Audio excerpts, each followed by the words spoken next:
Avec la venue de la nouvelle politique énergétique 2030, nous nous sommes intéressés à la question suivante. Est-ce que la création de Transition énergétique Québec permettra d'atteindre les objectifs de la politique énergétique 2030? Dans un premier temps, nous allons comprendre l'efficacité énergétique. Pour un appareil, c'est le rapport entre l'énergie utilisée et l'énergie consommée. En effet, il y a toujours une partie de l'énergie qui est perdue lors de son utilisation. Moins il y a de pertes, plus l'appareil est jugé efficace. Au sens plus large, l'efficacité énergétique se résume par le fait d'utiliser moins d'énergie pour la même qualité de service. La politique énergétique 2030 va plus loin dans cette définition en soulignant qu'il ne devrait pas y avoir de diminution du confort, du mode de vie ou de la qualité de vie des utilisateurs. Comment obtenir une meilleure efficacité énergétique? Premièrement, choisir des sources d'énergie plus efficaces. En effet, toutes les sources d'énergie n'ont pas la même efficacité.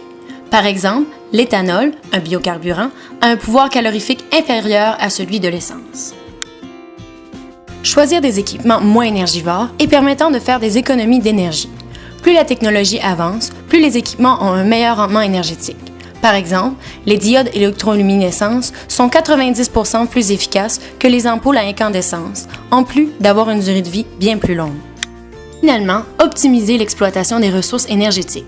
Par exemple, pour l'instant, stockée dans des batteries, l'électricité produite en trop coûte assez cher. C'est la raison pour laquelle l'énergie solaire n'est pas si rentable. De nouvelles innovations pourraient voir le jour et changer cet état des faits. Pourquoi est-ce important de veiller à l'efficacité énergétique? Au niveau des consommateurs, cela leur permet de diminuer leur facture énergétique et de faire des économies. Au niveau des entreprises, cela leur permet d'accroître leur compétitivité et de créer de nouveaux emplois. Voici un schéma sur l'impact économique de l'efficacité énergétique provenant d'un rapport de l'Acadia Center. En utilisant moins d'énergie, il est possible de produire plus à moindre coût, ce qui a un impact positif sur le développement économique. Également, elle permet de diminuer la dépendance au pétrole et le coût des services publics. Au niveau mondial, cela permet de diminuer la quantité d'émissions de gaz à effet de serre. Au Québec, 70% des émissions de gaz à effet de serre proviennent des énergies fossiles. Quelle est la place de l'efficacité énergétique au Québec? Premièrement, regardons la situation antérieure à l'adoption du projet de loi 106. Selon la loi sur l'efficacité et l'innovation énergétique, le ministre de l'Énergie et des Ressources naturelles a dans ses missions celle de favoriser et promouvoir l'efficacité et l'innovation énergétique. Pour cela, le ministère établit un plan d'ensemble de 5 ans qui doit être approuvé par le gouvernement. De son côté, le Bureau de l'efficacité et de l'innovation énergétique offre différents programmes dont il décide du contenu. Il est financé par les fonds verts et les distributeurs d'énergie à travers des quotes-parts annuelles. Tous les programmes, ainsi que ceux du ministère de l'Énergie et des Ressources naturelles, sont rassemblés sur le site gouvernemental de l'efficacité énergétique.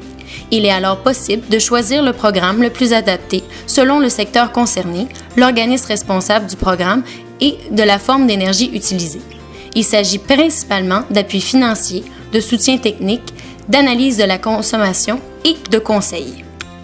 Suite à diverses consultations qui ont lieu entre 2013 et 2015, c'est le 7 avril 2016 que le gouvernement du Québec dévoile son plan énergétique pour les 15 prochaines années, soit jusqu'en 2030. Cette politique établit plusieurs objectifs qui visent une transition vers une économie faible en carbone pour ainsi lutter contre les changements climatiques en mettant les efforts sur l'efficacité énergétique, l'innovation et les énergies renouvelables. Ces objectifs se décrivent concrètement comme suit. Améliorer de 15% l'efficacité avec laquelle l'énergie est utilisée. Réduire de 40% la quantité de produits pétroliers consommés.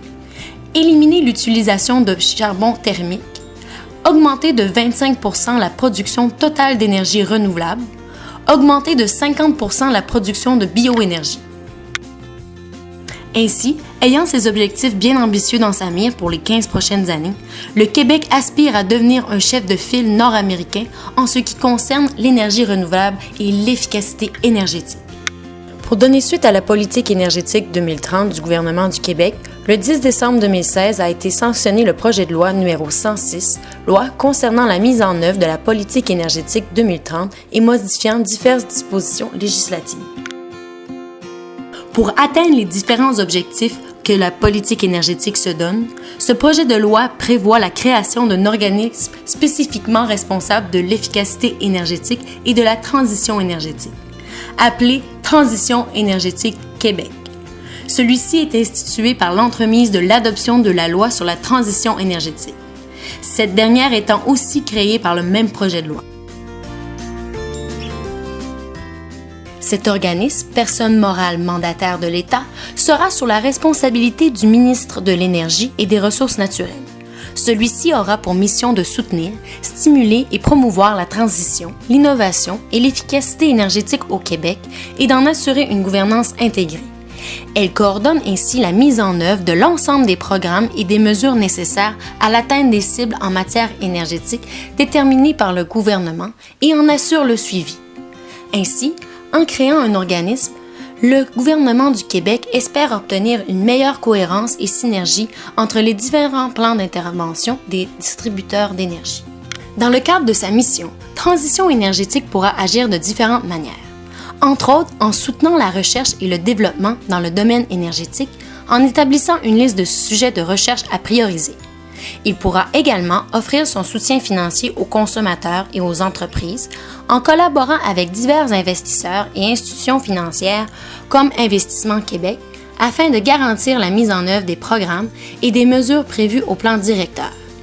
D'autant plus, cet organisme sera le bras droit du gouvernement en efficacité énergétique en le conseillant sur différents aspects pouvant influencer la consommation énergétique et en lui proposant différents changements, comme l'adoption de nouvelles cibles qu'il aura préalablement définies. À tous les 5 ans, Transition énergétique Québec élaborera un plan directeur en transition, innovation et efficacité énergétique portant sur toutes les formes d'énergie. Ce plan directeur fera état des programmes et mesures qui seront mis en place par elle, les ministères, les organismes et les distributeurs d'énergie afin d'atteindre les cibles en matière énergétique définies par le gouvernement. Pour ce faire, le gouvernement devra produire 3 plans d'action distincts, soit un pour la période de 2016-2020, un autre pour 2021-2025 et finalement pour la période de 2025-2030, dans l'objectif ultime d'atteindre les cibles établies dans la politique énergétique 2030. Lors de l'élaboration du plan directeur, Transition énergétique recevra les propositions de programmes et de mesures que différents acteurs, dont le ministère, organismes et distributeurs d'énergie, offriront et mettront à la disposition de leur clientèle pour une durée de 5 ans. Également, Transition énergétique Québec consultera la table des parties lors de l'élaboration de ce plan. Cette table des parties aura pour fonction d'assister Transition énergétique Québec dans l'élaboration et la révision du plan directeur et de donner son avis sur toute question que le ministre ou Transition énergétique Québec lui soumettra relativement à la mission et aux activités de cette dernière. La table des parties sera composée d'au plus 15 personnes ayant chacune une expertise particulière dans le domaine de la transition, de l'innovation et de l'efficacité énergétique. Suite à l'analyse qu'ils feront du plan directeur, la table remettra un rapport à Transition énergétique faisant état des travaux, expertises, évaluations qu'ils auront effectués et de ses recommandations. Le plan directeur et le rapport de la table des parties prenantes sont soumis au ministre qui, lui, à son tour, le remet au gouvernement pour que ce dernier détermine si le plan répond aux cibles, orientations et objectifs qu'il s'était fixés. Dans l'affirmative, le gouvernement transmet le plan à la Régie de l'énergie qui, elle, à son tour, approuvera les programmes, mesures ainsi que l'apport financier nécessaire à leur réalisation. Également, la Régie de l'énergie donnera son avis quant à la capacité du plan directeur à atteindre les cibles énergétiques définies par le gouvernement. Lors de cette étude, la Régie pourra convoquer une audience publique et demander à Transition énergétique Québec d'évaluer des mesures additionnelles. Maintenant, répondons à notre question de départ, soit est-ce que la création de Transition énergétique Québec permettra d'atteindre les objectifs de la politique énergétique 2030? Selon nous, la réussite de cet organisme est tributaire de plusieurs facteurs. Dans un premier temps, il serait utile de prendre bonne note des points forts et faibles des tentatives de transition énergétique mises en place sur le continent européen. La transition énergétique devra se faire de manière prudente mais efficace, afin que la facture énergétique des ménages n'augmente pas trop et sans désorganisation au niveau du réseau de distribution. Réduire les pertes et la consommation d'énergie est sans doute une des premières étapes décisives pour que la transition énergétique se déroule dans les meilleures conditions possibles. La politique de transition énergétique du Danemark en est un bon exemple. Le gouvernement du Québec s'est donné des objectifs généraux à atteindre avec l'adoption de la politique énergétique 2030. Malgré le fait qu'il semble opportun d'avoir créé un organisme commun à tous les distributeurs d'énergie et organismes publics, il se peut qu'en raison de toutes les étapes précédant la mise en œuvre du plan directeur, fasse en sorte que l'atteinte des objectifs visés par le gouvernement reste complexe, voire difficile.